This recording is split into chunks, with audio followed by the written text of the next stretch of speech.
السلام عليكم ورحمة الله وبركاته. أهلا وسهلا بكم طلبة وطالبات الصف السادس الابتدائي. مكملين مع بعض حلقات الماث تحت رعاية وإشراف وزارة التربية والتعليم. الحلقات اللي فاتت خلصنا فيها المودلز بتاعت كتاب المدرسة. النهاردة إن شاء الله بإذن الله هنبدأ نحل أول موديل بمواصفات الامتحان، يعني الأسئلة في الامتحان هتيجي عاملة إزاي. أول حاجة تعالوا نستعرض مع بعض أسئلة الامتحان، ترتيبها أو كام سؤال بيجي في الامتحان، نوعية الأسئلة اللي بتيجي في الامتحان عاملة إزاي.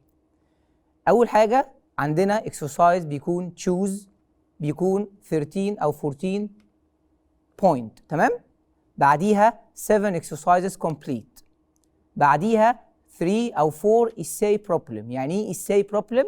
يعني story problem، مسألة جراف، مسألة على ال proportional division، مسألة على البيرسنت، مسائل من هذا الشكل، تمام؟ طيب محتاج أقول لكم شوية tips عشان تعرفوها قبل ما تبدأوا تحلوا الامتحان.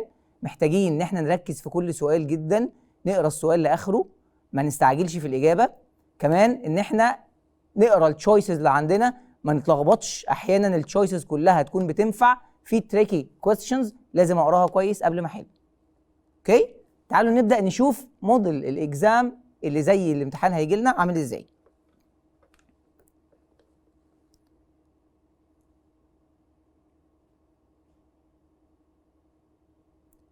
Question number 1, choose the correct answer. If x over 7 equal 12 over 14, then x equal what؟ الكلام دوت كنا بنحله قبل كده ازاي؟ طبعا احنا اتعودنا وحلينا عليه مسائل كتير قبل كده. انا محتاج ان انتوا بقى تكونوا سريعا هنعرف نحل المسألة دي. x over 7 equal 12 over 14. The value of x هنعمل cross multiplication which is 12 multiplied by 7 divided by 14 to get the result which is equal 6. Okay? Next one. The following data are quantitative except what؟ يعني ايه كلمة quantitative data؟ الداتا اللي contain only numbers. يبقى هو بيقول لي كل الداتا دي contain numbers except واحدة بس اللي بتحتوي على letters، اللي هي كان اسمها ايه؟ descriptive data. مين فيهم is descriptive data؟ is it age or the weight or the name؟ of course it's a name. النيم بيحتوي على letters فقط. so this is not quantitative, it's descriptive. يبقى الريزلت بتاعتي هتكون name. Number 3, if one angle of the parallelogram is right, then it's called what؟ لو عندي parallelogram with one right angle. If you remember that, the parallelogram with one right angle called rectangle. تمام؟ Okay, next one. Number 4. 1 minus 25%. 1 minus 25%. ما ينفعش اعمل minus between number and percent. لازم الاثنين يكونوا ايه؟ the same. percent مع percent او number مع ايه؟ او number مع number. طب انا التشويسز اللي عندي كلها عباره عن ايه؟ numbers 3 over 4 1 over 4 and half. يبقى انا محتاج احول البيرسنت لنمبر بعد كده اعمل الماينس. طب البيرسنت اللي عندي في الاكسرسايز هي 25%. 25%. How can we change a percent into a fraction؟ We will what؟ We will divide it by 100. يبقى الأول حاجة هنعملها نحول البيرسنت لفراكشن divided by 100. So 25 divided by 100 it gives me 1 over 4. تمام؟ طيب دلوقتي هنعمل ايه بقى؟ 1 minus 1 over 4. يبقى 1 minus 1 over 4 equal 3 quarter or 3 over 4. يبقى الريزلت بتاعتي هتكون كام؟ 3 over 4. طب لو حد كان حلها بشكل مختلف، حول ال1 هو اللي البيرسنت، كان هيطلع ال1 equal 100%. 100% minus 25% تطلع 75%. هتحول بقى ال 75% في الآخر into a fraction، برضه هتطلع the same result 3 over 4. Next one. The range of the values 4 2 10 6 and 5. عايز الرينج بتاعت الفاليوز دي. كنا بنجيب الرينج ازاي؟ بنجيب الماكسيمم فاليو and the minimum value وبنعمل لهم ايه؟ بنعمل لهم minus الماكسيمم minus المينيمم. So the range will be the maximum minus المينيمم. What is the maximum value that I have? 10. And the minimum value is 2. يبقى نعمل ال 10 minus ال 2 تطلع result 8. تمام؟ طب next one. If the sum of age length of a cube is 36. مديني ال sum of all ages. خلي بالي من المسألة دي، مديني ال sum of ايه؟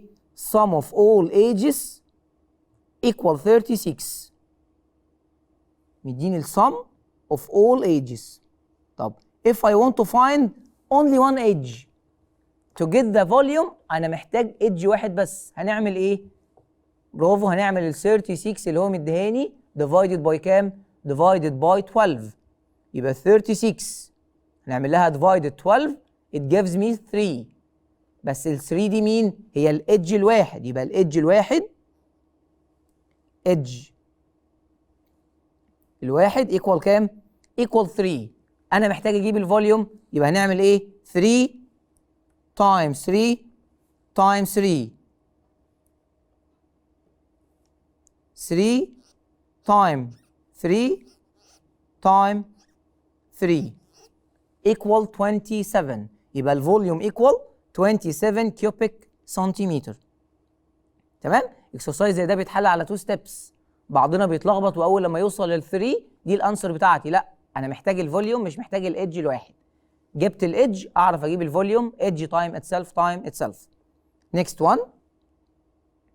حسن spend 140 pound weekly.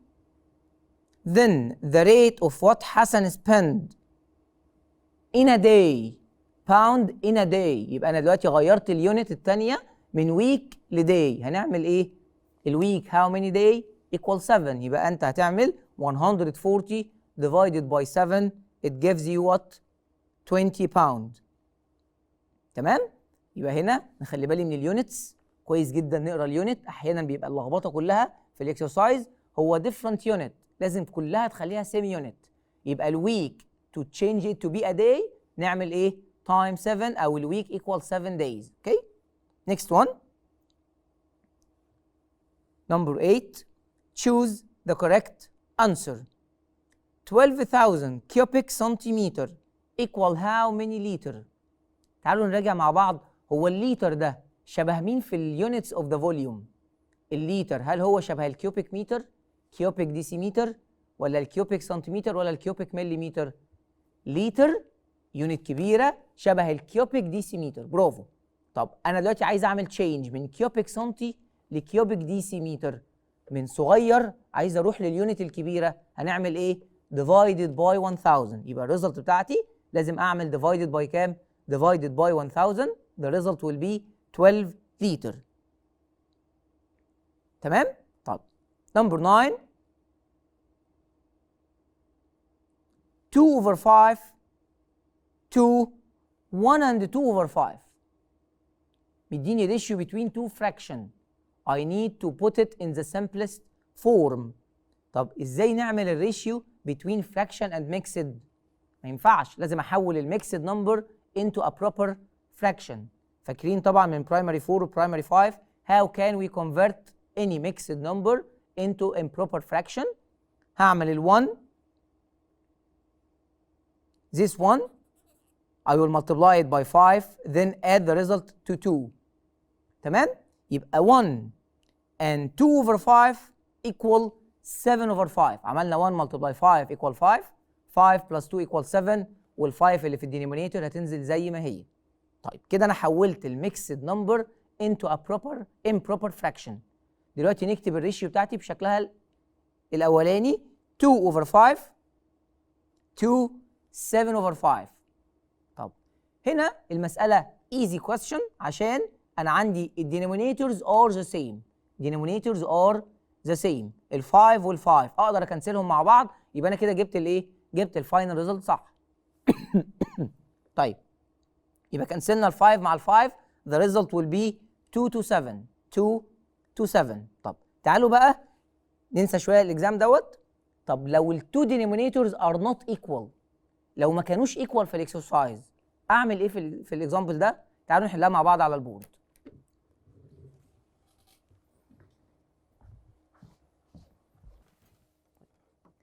اتكلمنا وقلنا ان احنا هنحل مساله ratio between two fractions بس الدينومينيتورز not equal as like this exercise.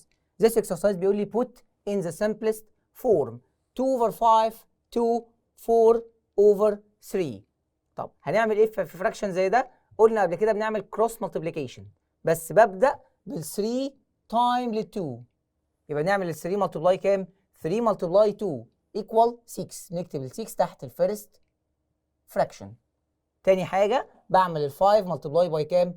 ال 5 multiply ال 4 تطلع بكام؟ تطلع equal 20. تمام؟ كده أنا حولت ال 2 fraction ل 2 whole number but I needed to put it in the simplest form. يبقى محتاجين نحول ال 6 to 20 to the simplest form. ال 6 وال 20 in table 2 يبقى هنعمل الاثنين divided by كام؟ divided by 2 تطلع الانسر 3 to كام؟ 3 to 10. يبقى انا كده خلصت الايه؟ الانسر بتاعتي. طب تعالوا نشوف اكزامبل تاني. لو انا جيت قلت لك اكسرسايز 2 كده 1 and a half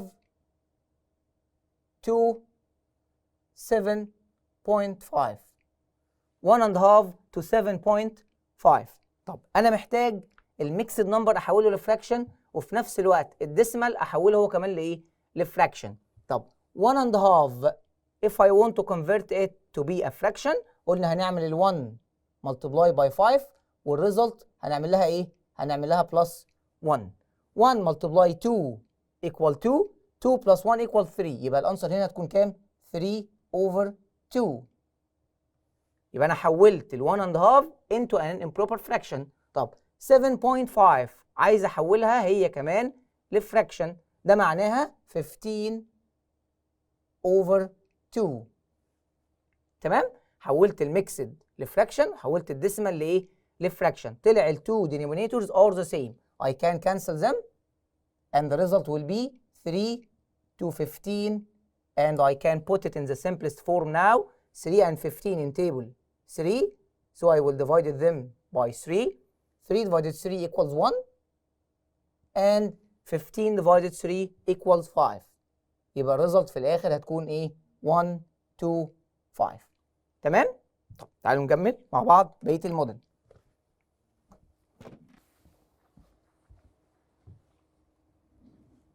تعالوا نرجع نكمل مع بعض بقيه الموديل بتاعنا. Question number 10. If the volume of cuboid is 490 cubic centimeter and its height equals 7 centimeter, then its base area equal what? طب اكسرسايز زي ده ابص على الجافن كويس، مديني الفوليوم اوف ذا كيوبويد اند ذا هايت، الفوليوم والهايت، وطالب مني البيز ايه؟ البيز اريا. اوعى تعمل ملتبلاي عشان انت عندك الفوليوم. لو انا عندي الفوليوم معناها ان انا هعمل ايه؟ هعمل ديفايدد. يبقى الفوليوم اللي هو 490 and the height which is equal 7 هعمل لهم divided because the base area equal volume divided by height. يعني 490 divided by 7 the result will be 70 square centimeter. تمام؟ طيب. Next one. The ratio between the perimeter of any equilateral triangle and its side. عايز ريشيو بين ال perimeter of equilateral triangle and its side. طالما نهيت بالسايد يبقى هنتهي بال1. يبقى انا الريشيو بتاعتي هتبقى 3 to 1. اشمعنى ال 3 يا مستر؟ عشان the perimeter of equilateral triangle عنده 3 sides. يبقى الإجابة هتبقى كام؟ 3 to 1. Next one. If the ratio among the measure of the angles of a triangle is 1 to 2 to 3 مديني ratio between 3 angle inside the triangle, then the measure of the greatest angle equal what? طب هو أنا عندي الميجر بتاع ال 3 angles الريشيو بينهم، ما عنديش أي معلومة تانية. لازم تفتكر معلومة احنا عارفينها كويس، إن ال sum of the interior angle of any triangle equal كام؟ equal 180. يبقى هو اوريدي مديك السم، هو ما كتبهوش هنا عشان انت لازم تكون عارف حاجه زي كده. يبقى انت لما تيجي تكون تيبل الريشيو بتاعتك تكتب انجل 1 to angle 2 to angle 3 to the sum. تمام؟ 1 to 2 to 3 والصم بتاعهم هيكون كام؟ هيكون 6. وتحت ال 6 هنكتب ال 180 اللي هي الصم بتاع ال 3 انجلز. طب انت في الاكسرسايز عايز ال 3 انجلز ولا عايز انجل واحده؟ which one you want؟ you want the greatest angle. احنا محتاجين نجيب الجريتست انجل، يعني محتاجين نجيب اللي الريشيو بتاعتها كام؟ اكبر ريشيو عندنا اللي هي 3. يبقى هتعمل ايه؟ 3 تايم 180 divided by 6. 3 times 180 divided by 6 the result will be 90 degree. تمام؟ طب next one exercise 13. if Maryam bought a mobile phone for 1,800 pound with discount 10%. اشترت موبايل ب 1,800 والديسكاونت على الموبايل كان 10%. طب he want the price of the mobile before the discount. قبل ما يحصل ديسكاونت كان الموبايل ثمنه كام؟ هنعمل ايه؟ فاكرين التيبل بتاع البيرسنت؟ عندنا حاجه اسمها before discount, discount and after discount. يبقى في برايس before، في برايس after، وفي النص حصل discount. and remember that discount معناها ايه؟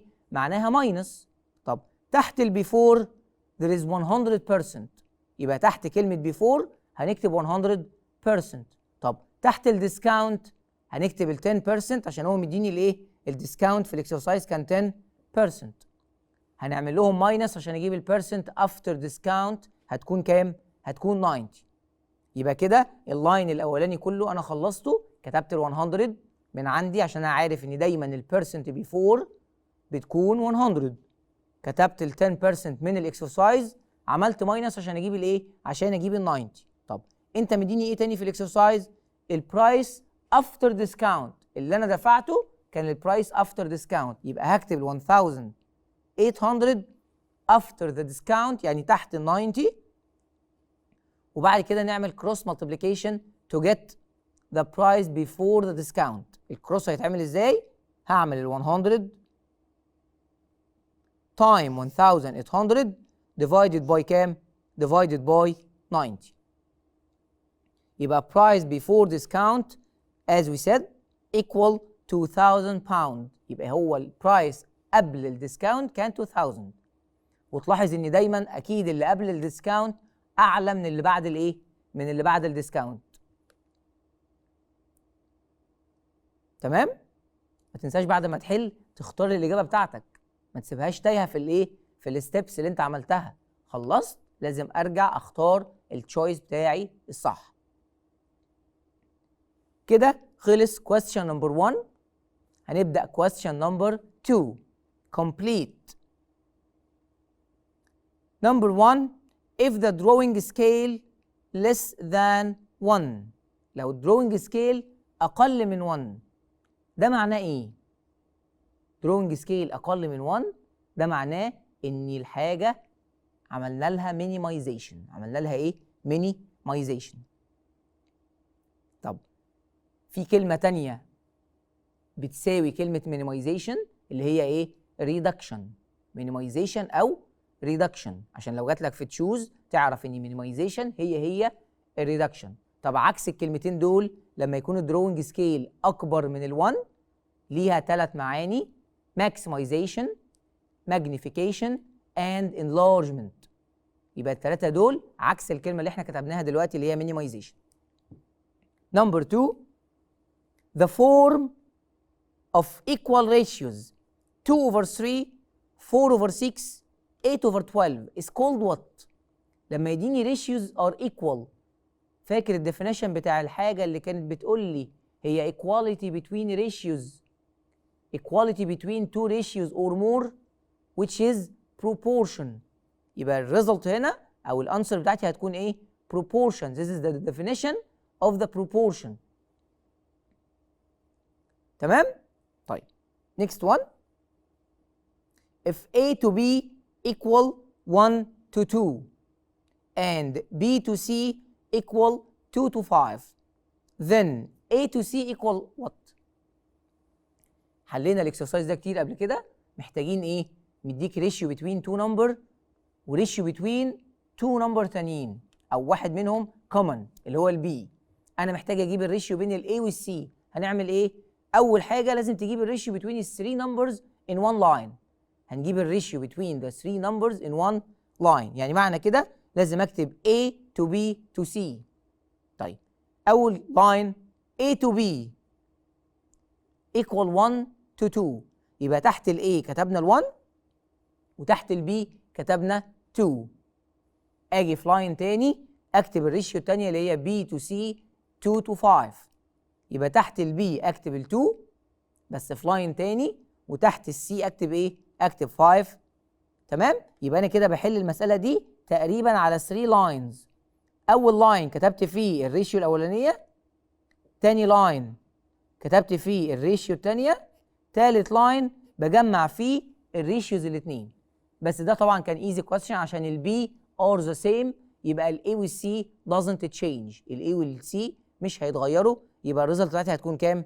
هتكون 1 to 5. طيب انا استقبلت منكم اسئله بتقول لي طب لو هم ما كانوش ايكوال، البي النمبر ان ذا ميدل ما كانش ايكوال، هنعمل ايه؟ هنعرفها ان شاء الله باذن الله بعد ما بنخلص الموديل ده. Next one. 2 fiddens to 24 كيرات. 2 fiddens to 24 كيرات. دي ratio but with different unit. Ratio with different unit. How can we solve it؟ الفيدن هنحوله لكيرات، هنعمل ايه؟ Remember that ان الفيدن equal 24 كيرات. 1 فيدن equal 24 كيرات.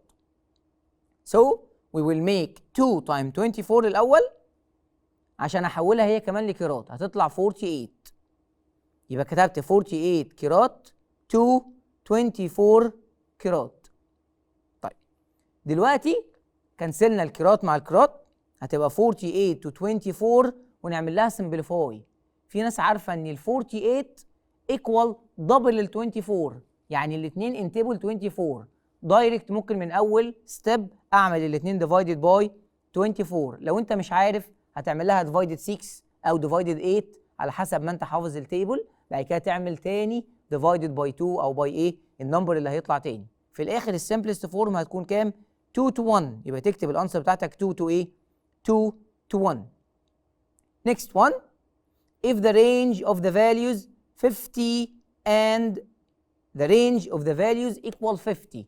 اداك الرينج and the number of sets equal 10. Then the length of the set, the length of the set equal what؟ فاكرين الماجيك تراينجل؟ الرينج كان فوق وتحت حاجتين، length of set and number of set. تمام؟ أنا هنا مديك النمبر of set والرينج، يبقى أنت لو عايز تجيب اللينس هتعمل إيه؟ رينج divided النمبر، يعني ال 50 divided by 10 equals 5. equals كام؟ equals 5. اوكي؟ طيب طبعا الموديل بيتحل او الاكزام بتاع عندنا بيتحل على وقت طويل، مش هيكفي عندنا في النص ساعه ان احنا نحل الاكزام كله، فاحنا هنتوقف عند اكسرسايز 5 في الكومبليت، وان شاء الله باذن الله في الحلقه الثانيه ان شاء الله هنكمل بقيه الاكزام ونخلص الاكزام كله. اوكي؟